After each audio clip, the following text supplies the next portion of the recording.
안녕하세요. 책 읽어주는 강원도 산골 여자 강산여입니다. 오늘 읽어드릴 책은 죽은 자의 집 청소라는 책입니다. 작가인 김원은 서울에서 태어나 부산에서 자랐고 청소 서비스 회사 하드윅스를 설립하여 일을 하는 사람으로 일상적으로 맞닥뜨리는 죽음 현장에 드러난 인간의 삶과 존재에 대한 기록을 남기고 있다고 합니다. 첫 번째 프롤로그로 시작합니다. 편안하게 들으시고 감상평을 댓글로 남겨주세요. 문을 열고 첫 번째 스텝.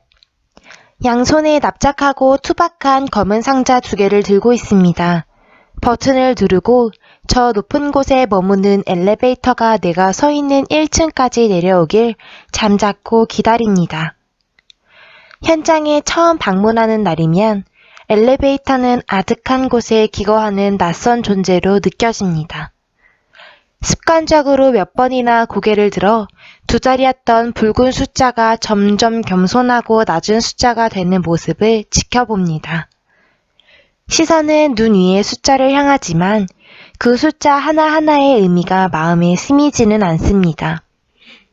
어쩌면 엘리베이터 앞에서의 시간이란 모든 이에게 그런 방식으로 공평하게 흘러가는지도 모르겠군요. 지난달에 돌아가신 당신도 생전에 바로 이 문 앞에서 짧은 순간이지만 이어보면 꽤 오랜 시간을 보냈겠죠.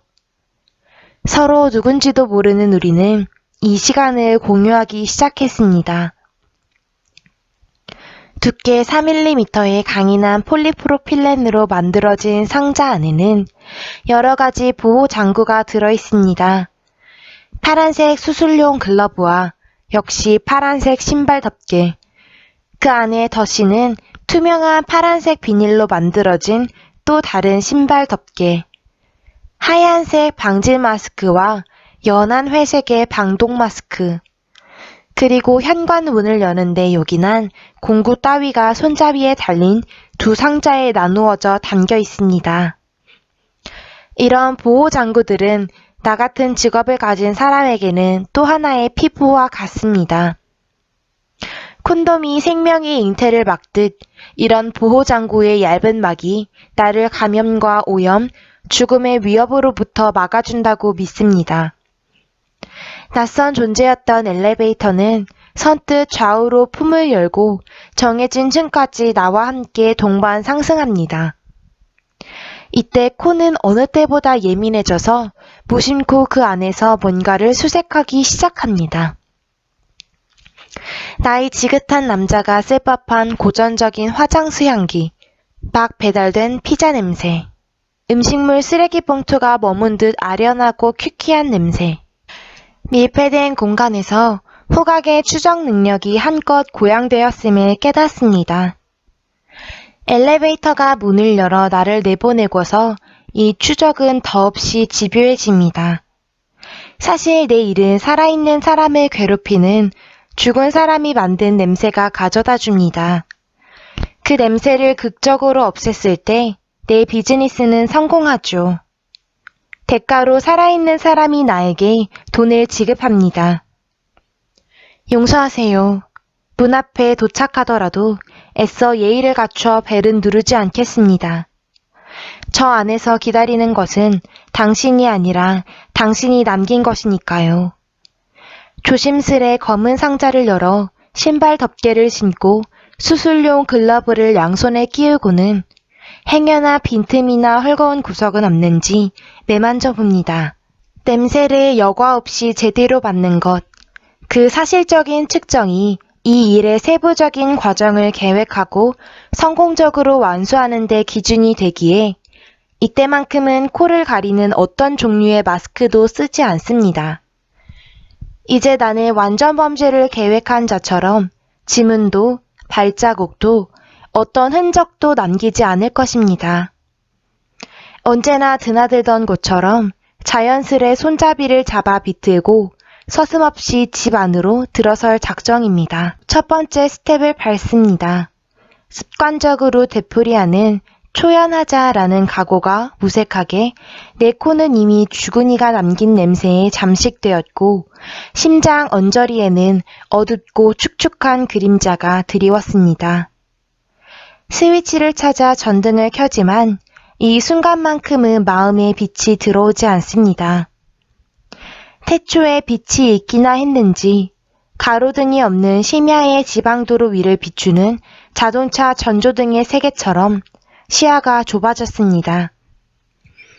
목구멍은 바람이 소금 사막을 스치듯 바삭거립니다. 문득 내가 해저를 느리게 유영하는 심해어 같다는 생각을 합니다. 냄새의 진원지는 실넛 같은 빛이 비치는 곳. 물고기는 어둠 속에서 그 희붐한 빛을 향해 천천히 헤엄쳐 가야 합니다. 모래에 감춰진 산호나 심해 곳곳에 좌초된 난파선의 뾰족한 잔해에 찔리지 않도록 가능한 한 느리게 나아갈 것. 눈 어둡고 심약한 물고기여, 두려움을 헤치고 그곳에 가야만 비로소 이 지독한 심해의 압력에서 해방될 수 있다.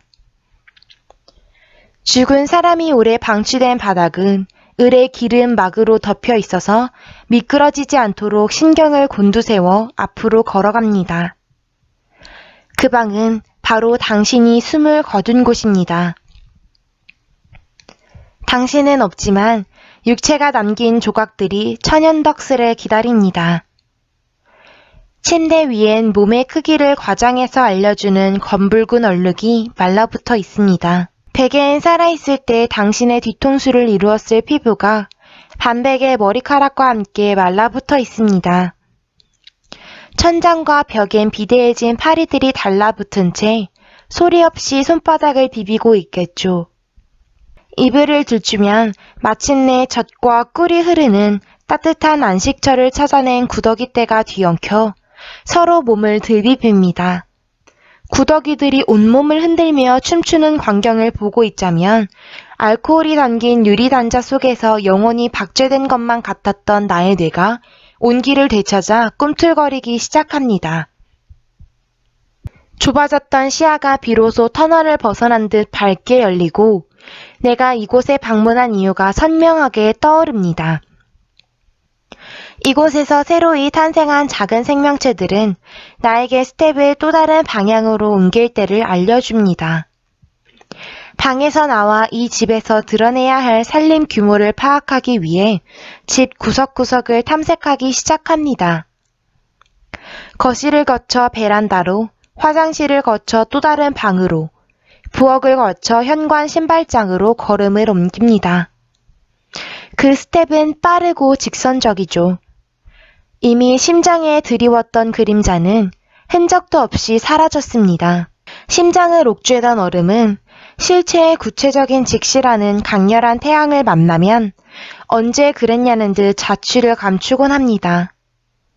두려움은 언제나 내 안에서 비롯되어 내 안으로 사라집니다. 한 번도 저 바깥에 있지 않았습니다.